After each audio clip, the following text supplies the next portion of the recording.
तो आज हम एक न्यू टॉपिक शुरू करने जा रहे हैं। बेसिकली रोज का जो हमारा पैटर्न है उससे आज का पैटर्न थोड़ा अलग है। हम रोज जो पैटर्न फॉलो करते हैं दैट इज हम नोट्स के थ्रू पढ़ते हैं। आज हम पढ़ेंगे through face video, that is वो बोर्ड के थ्रू हम आज पढ़ाई करेंगे। So let's get started with the video. तो आज हम शुरू करने जा रहे हैं with the topic that is transfer of property act 1882।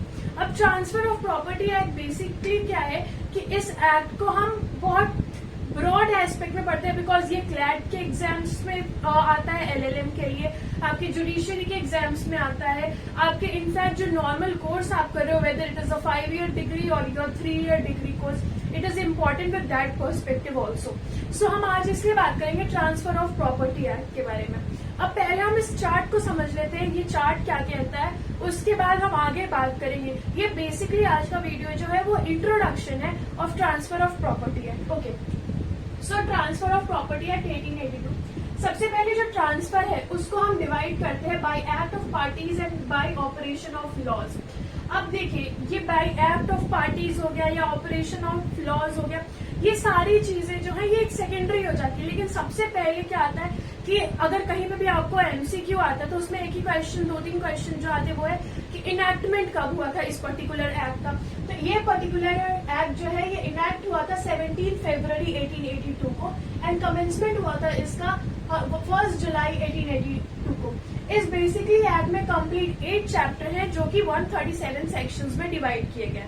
ठीक है, अब हम अपने प्रोसीड करते हैं इस चार्ट के through. Now this transfer is divided into 2 parts, that is the by act of parties and then the other one is by operation of law.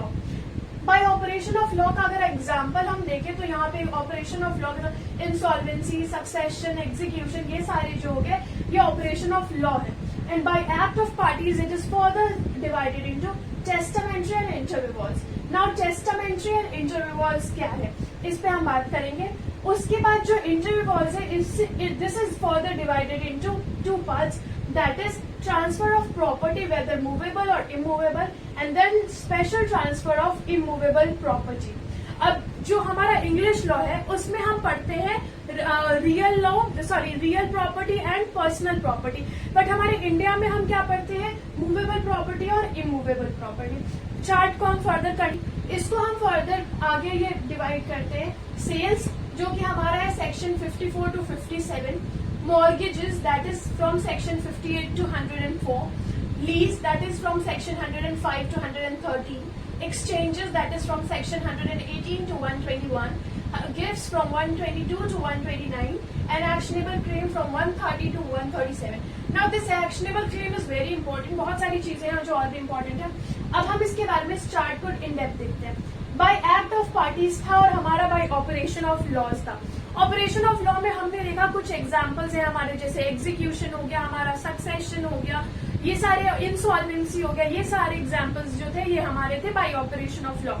Act of parties में हमने देखा था 2 पार्ट आते हैं, that is testamentary and inter vivos. Testamentary कब होता है, after the death of the person, जब एक इंसान की मृत्यु हो जाती है उसके बाद जो होता है तो वो टेस्टामेंट्री में ट्रांसफर होता है। इंटरविवॉल्स बिटवीन 2 लिविंग पर्सन, ऐसा ट्रांसफर जो 2 लिविंग इंसान के बीच में, जीवित व्यक्ति के बीच में जो ट्रांसफर हो रहा है that is inter vivos. Now then further divided into transfer of property whether movable और immovable and specific transfer of immovable property. Okay, property whether movable और immovable, as I told you कि इंग्लिश लॉ का जो ये concept है, English law कहता है कि उन लोगों में 2 पार्ट में ये लोग इसको डिवाइड करते हैं प्रॉपर्टी को, that is real property and personal property. Real property वो होता है जो कि एडमिटेड होता है टू स्पेसिफिक रिकवरी, एडमिटेड होता है टू स्पेसिफिक रिकवरी। और पर्सनल प्रॉपर्टी क्या होता है कि ऐसे प्रॉपर्टी जिसपे आप पर्सनल एक्शन क्लेम कर सकते हैं, दैट इज पर्सनल प्रॉपर्टी। ठीक है, तो ये हो गए हमारे इस पर्टिकुलर चार्ट की। तो ये हमने बेसिक्स तो देख ली कि कितने सेक्शंस हैं, कितने चैप्टर्स हैं, क्या हमारा डायग्रामेटिक फॉर्म है जिससे हम लोगों को इजीली याद हो सके। अब हम बात करते हैं प्रीएम्बल की। जैसा कि हम कहते हैं कि प्रीएम्बल जो है वो बेसिकली आपको एक जिस्ट दे देता है कि ये एक्ट जो है किस बारे में बताने वाला है। For example constitution of India के लिए हमारा प्रीएम्बल बहुत इंपॉर्टेंट है, वैसे ही इसका प्रीएम्बल भी बताता है कि ये कंप्लीट एक्ट किस बारे में बात करता है। So according to the preamble of transfer of property act 1882, it says that the act is to define, amend and regulate the law related to transfer of properties act. Okay, तो ये जो act है ये क्या करता है, ये define करेगा, अमेंड करेगा, ये डेफिनेशन देगा उसकी प्रॉपर्टी के बारे में, हेल्प करेगा अमेंडमेंट में, एंड रेगुलेट करेगा जो प्रॉपर्टी का ट्रांसफर होना है उसको, the law related to the transfer of properties. So ये क्या है, ये हमारा बेसिकली प्रियम्बल है आपका ट्रांसफर ऑफ प्रॉपर्टी एक्ट 1882 का। Now this preamble basically says, by saying this line says that it provides clear, systematic and uniform approach. ये preamble जो है इसके थ्रू क्या करता है, एक क्लियर, सिस्टमैटिक और एक यूनिफॉर्म अप्रोच देता है। ठीक है, तो ये हो गई हमारी प्रियम्बल की बात। अच्छा, एक और चीज जो हमने मिस किया था वाज दैट कि ट्रांसफर ऑफ प्रॉपर्टी एक्ट तो हमारा आया इनैक्टमेंट के बाद, जो इनैक्टमेंट के पहले जो चीज थी वो गवर्न किया जाता था। Before this the act was govern by English law and equity. English law और इक्विटी के अकॉर्डिंग गवर्न किया जाता था, जो भी ट्रांसफर होता था इमूवेबल प्रॉपर्टी का वो गवर्न किया जाता था इंग्लिश लॉ और इक्विटी से। अब हम बात करते हैं मेन चीज जिसके ऊपर हमारा complete transfer of property act टिका है, that means this word property. अब ये जो प्रॉपर्टी आया है ये एक लैटिन वर्ड से डिराइव किया गया है, जो कि वर्ड है हमारा प्रोपेरिडिटेट। ठीक है, प्रोपेरिडिटेट वर्ड से डिराइव किया गया है, जिसका मतलब होता है थिंग्स ओन्ड। इसका क्या मतलब होता है, थिंग्स ओन्ड। अब जब हम ओन की बात कर रहे हैं तो ऑब्वियसली ओनरशिप एक वर्ड आ रहा है। ठीक है, तो obviously when you talk about the word ownership, ये जो वर्ड प्रॉपर्टी है they go hand in hand. Obviously I mean कि जो property and ownership they are very much related to each other. Okay, property and ownership are closely related to each other. That what I was saying, there can be no property without ownership and vice versa. There can be no property without ownership.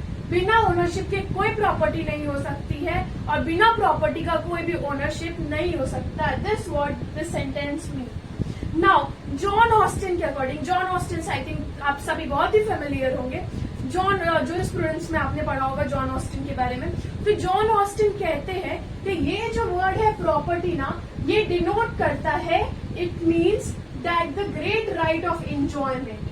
It means that property means great right of enjoyment. ऐसा John Austin ने property word को define करते हैं। AIR 1964 का case law है। इसमें court observe that the word property in its most comprehensive sense includes all legal rights of a person except his personal rights which constitute his status or personal condition। तो court ने इस particular चीज को यहाँ पे observe किया। तो चलिए अब हम बात करते हैं, आगे बढ़ते हैं।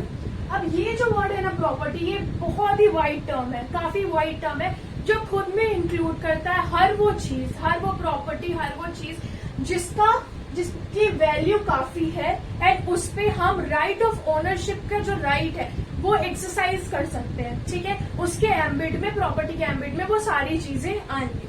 अब ये जो प्रॉपर्टी है इसको हम फर्दर डिवाइड करते हैं under two heads, that is corporeal and incorporeal.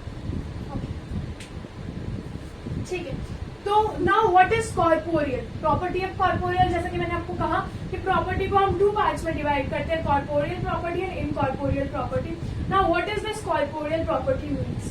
तो कॉर्पोरियल प्रॉपर्टी वैसी प्रॉपर्टी होती है जिसमें कि जो राइट ऑफ ओनरशिप है, in which the material thing can be perceived by senses, उसको हम कॉर्पोरियल प्रॉपर्टी कहते हैं, which can be always in a tangible form और you can say in a visible form होता है वो। ठीक है, इस कॉर्पोरियल को हम फर्दर डिवाइड करते हैं मूवेबल प्रॉपर्टी और इमूवेबल प्रॉपर्टी। मूवेबल प्रॉपर्टी ऐसी प्रॉपर्टी जिसको बाय ह्यूमन एफर्ट्स आप ट्रांसफर कर सकते हो from one place to another, जो कि डील किए जाते हैं हमारे Indian contract act, sales of goods act के द्वारा। और इमूवेबल प्रॉपर्टी ऐसी प्रॉपर्टी जिसको बाय ह्यूमन एफर्ट्स नहीं ट्रांसफर कर सकते हैं, जो कि हमारा TPA कवर करता है।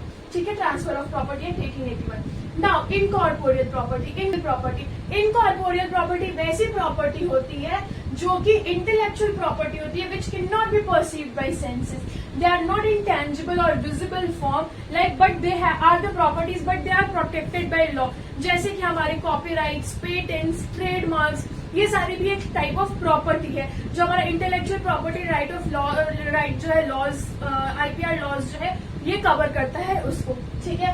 तो आई थिंक इनकॉर्पोरियल प्रॉपर्टी भी आपको समझ आ गया होगा क्या होता है। So which means property is divided into corporeal and incorporeal, and corporeal is further divided into movable and immovable property.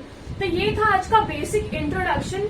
I think हमने आज कवर किया कि क्या होता है हमारा प्रॉपर्टी, प्रियम्बल क्या है इस पर्टिकुलर एक्ट का, हमने केस लॉ भी देखा। तो ये बेसिक चीजें हमने देखी। नेक्स्ट वीडियो में हम फर्दर डेफिनेशंस की बात करेंगे विच इज मूवेबल और इमूवेबल प्रॉपर्टी के बारे में। If you like this teaching method तो आप मुझे कमेंट सेक्शन में जरूर बताएं कि आपको ये मेथड कैसा लगा।